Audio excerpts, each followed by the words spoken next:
Now along comes Copernicus, and he's really recognized as the driving force behind the acceptance of a heliocentric or sun-centered theory, although we saw at least one Greek philosopher had the idea first. He's a Polish astronomer, and his theory was disliked by authorities mostly because it relegated Earth to a position of no more than a planet. Earth was no longer the center of everything. The change from the geocentric to the heliocentric view of the universe is so important we refer to it as the Copernican revolution. So now if we look at a Copernican universe, the sun is at the center of everything, and as we let that go, we see that everything forms these nice circles around the sun. This is a much more elegant, because the Earth is moving, it provides a natural reason why the planets go backwards and forwards, just as Earth and Mars move at different speeds as they're going around the sun. And so it's a lot more elegant. So the Copernican picture is much simpler conceptually. Planets no longer go around nothing, they go around the sun.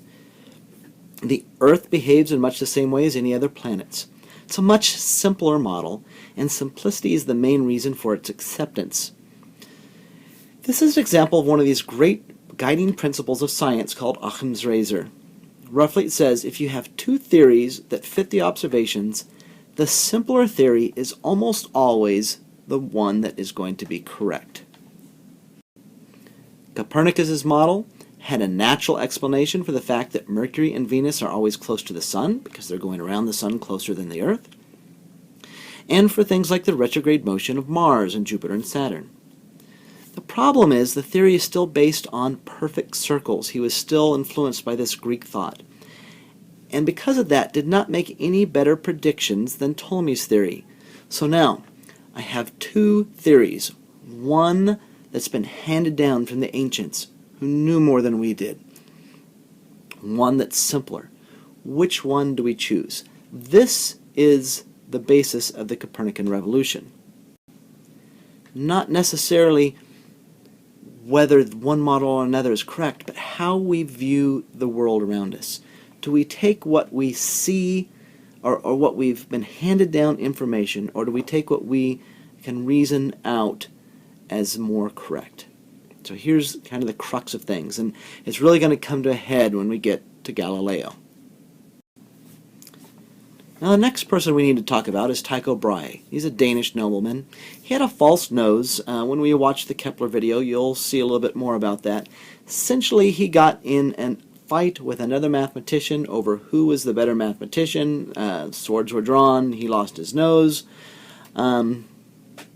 He was a superb experimentalist. He had great data without a telescope. He had this observatory, and in the observatory was a large quadrant. And here's a picture of him directing everything. Here's a person that's looking through.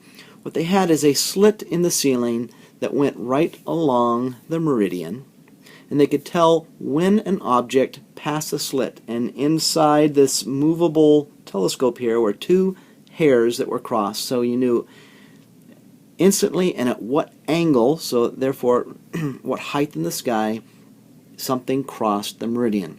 This guy down here would record the time, and this person would record all the data in a book. So we get angle measurements of planets with respect to stars, timings when stars cross the meridian. Tycho did not support Copernicus, but that didn't diminish him as a great collector of data. That brings us to Kepler. Kepler worked with Tycho Brahe, as you'll see in the video of Kepler's life. Eventually he inherited and analyzed Tycho's observations, and he tried to look for patterns. He had several false starts. He concentrated on trying to find a model to fit the observations of Mars. It took him 20 years of crunching the numbers, essentially, discovered that the crucial point was that planets move in ellipses about the sun, not circles. So Kepler came up with 3 laws of motion that describe the motion of the planets. You need to understand these laws. The first, law 1, is the orbit of a planet around the sun is an ellipse with the sun at one focus. Now remember that a circle is a special case of ellipse where the two focal points come together in the center. The focal point is a special point on the ellipse. Remember to draw an ellipse. If you remember from high school, you take 2 points, you take a string, and the distance between these 2 points and the edge of the ellipse is always constant, and you can make your pencil go around, keeping the string tight, and form an ellipse. The line that goes through the focal points to the edges of the ellipse is called the major axis. If you go from the center to one side, that's called the semi-major axis. So planets move in this elliptical orbit with the sun at one of these focal points. His second law says a line joining the planet and the sun sweeps out equal areas in equal intervals of time. It's really a law about the speeds in an orbit. So for example, if I were to take this imaginary line between the sun and the earth and I were to follow it and how much area it sweeps out in, let's say, a month of time, the area it sweeps out here and the area it sweeps out here are exactly the same. The areas of A, B, and C are the same. That means that at C it has to be moving faster here than it is here. And Law 3 states the squares of the periods of the planets are proportional to the cubes of the semi-major axes. Period squared is equal to some constant times the cube of the distance it is away from the sun. P is the period, just means the time it takes the planet to make one orbit around the sun. K is just some constant. In this case, it's going to include the mass of the sun. And A is the semi-major axis of the ellipse. Since most planets are nearly circular, we can approximate A as the radius of the circle. And so the third law connects the periods of the different planets as they move around the sun. Usually, we don't need to specify a specific value of K. If we compare periods and sizes of two planets, the K's cancel out. You just get an equation like this.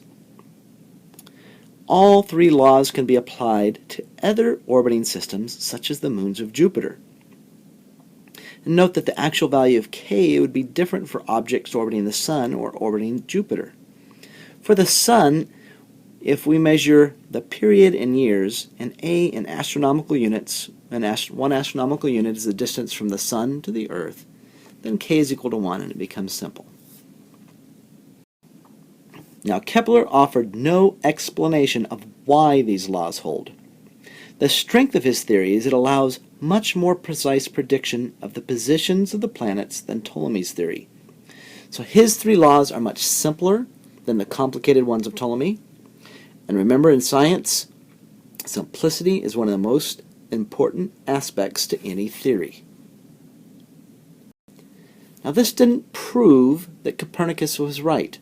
It was just a better theory. Again, we're still, at this point in time, struggling between information handed down by the ancients versus observations that we make.